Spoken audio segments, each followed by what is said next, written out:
আজি আমাৰ ভিডিঅ'টো গাহৰিৰ পৰা ষ্টাৰ্ট কৰিলোঁ। গাহৰি ল'লোঁ, মাছ ল'লোঁ, লৈ কেনে গ'লোঁ আমি আমাৰ দেৱীসিং ঘাটলৈ। গৈ কিনে চাওক কেনেকুৱা ধুনীয়া পৰিৱেশ বনাই আছোঁ। মাছ ফ্ৰাই হৈ আছে, বনোৱা কাৰিকৰ মাছৰ দাদুলে বনাই আছে আৰু মাংস বনাই আছে আমাৰ কিশোৰে ধুনীয়াকৈ। কিয় বনাই আছে এতিয়া গম পাব। ভিডিঅ'টো চাই থাকক, তাৰ মনোৰঞ্জন লৈ থাকক। কাৰণ এয়া চাওক, দেখিবই পাইছে, চাওক শুনক, তেতিয়া গম পাব।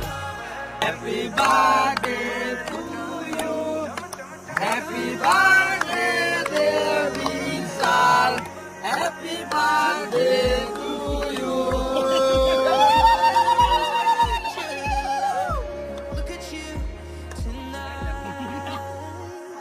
এতিয়া গম পালে মোৰ বাৰ্থডে আছিলে যোৱা 4 তাৰিখে জুনৰ। তো আজি চবে মিলি টাইম ওলাল, চানডে একেলগে খালোঁ। ভিডিঅ'টো চাই কেনেকৈ পালে ক'ব দেই ৰাইজ, আৰু লাইক কমেণ্ট কৰিব নাপাহৰিব।